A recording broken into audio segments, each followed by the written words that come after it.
Hey, what's going on guys? It's Declan here from TNR, and today I'm going to be kicking off with the first episode of the new series that I will be running on this channel, which is the Bond Collection Review. I'm going to be going through every single Bond movie one by one. It's most likely going to be a weekly series, but I'm not going to promise that. You know, the releases of the videos could be all over the place.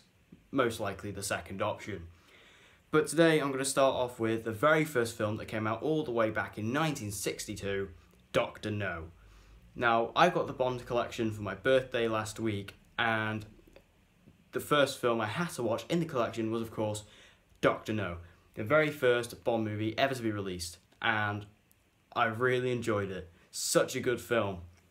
Now, if you are going to watch this, and you're perhaps of my age range, well, if you're of any age really, what you have to really understand is this film did come out in 1962, so some of the effects don't really hold up. But, you know, it's a 50-year-old movie. It's really quite old, but it's so amazing still. And the effects, you know, they're not the worst effects in the world. You know, I've actually seen worse in a modern movie. And, you know, it's such a pleasant film to watch as well. So I've got some notes on the side, which I will read out to you as I'm going through the review. So I'm going to start off with the first point, which is great exotic locations. This movie takes place mainly in the Caribbean. And, oh, it looks great. It looks really, really good. Because what happens, the story of the movie is, one of Bond's associates goes missing on a mission, on a fishing trip, on this mysterious island called Crab's Keys. Bond is sent there, but he goes to a couple other islands as well, and it's just these big, bright, colourful, with great, like, really bright greens and blues, and the sea, like, it's really reflective of, you know, kind of like this heavenly place that this is. And it's really, really nice to look at. I mean, even in this old film on Blu-ray, it's really nice to watch. And it's just, it really bounces off your eyes and makes them melt. It's great. So these exotic locations in the Caribbean, not the most used location in films, and that's what's good about it. I always love it when films use a unique location for their sets.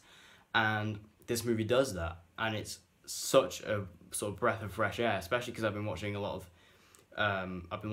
Arrow recently, and I've just kind of been stuck in a city. It is quite nice to go out to this beach sort of environment, and it was really nice to see that. So the second point I have is a good Bond girl in Honey Rider. Honey Rider was really, really good. Now, I didn't know she was going to be the Bond girl, because there's a couple of other girls in it who he kind of swaps between, but then when he actually gets onto the island before Crab's Keys, he meets Honey Rider, who is a shell collector, and she's on this island where she's not supposed to be, and he meets her and he ends up saving her, and it's just, she's actually really good, and I really enjoyed her on screen. I think her and Sean Connery had really, really good chemistry together, and she's not that bad on the ice, so, you know, just like a Bond girl should be. I mean, yeah, Bond girls are kind of sex symbols, but why does it matter? It's a cliche at this point. But speaking about Sean Connery, my third point is Sean Connery as Bond. Sean Connery is the original Bond. He is Bond. Like, he is just, he set the demographic for everybody. And yes, Daniel Craig, as much as I love him, he is technically the polar opposite.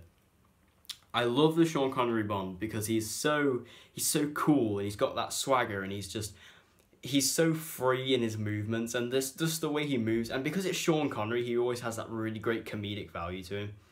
And, you know, just from that very intro of the film, when you see him, he's just great, and, you know, he's just so cool as Bond, and I can't wait to see more films with him in, because I'm going to start watching From Russia with Love as soon as I can.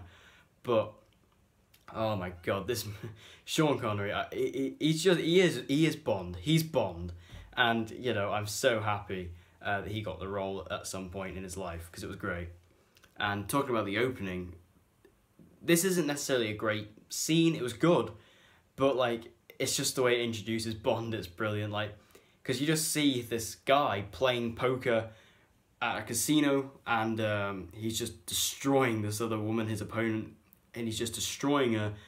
And you're just sort of wondering, oh, who is this guy? And then the camera flips around. It's Sean Connery as Bond. He has he has the cigar in his mouth. It's just so cool, and like the way he was just sort of looking at her, going, "Oh yeah, what can you do?" and he was great. I just love that shot where it turns around and it hits Sean Connery. It was so funny to watch. And my fifth point, this is actually a negative to the movie. Not a big negative, to be honest. I think this movie is pretty flawless. It's pretty great.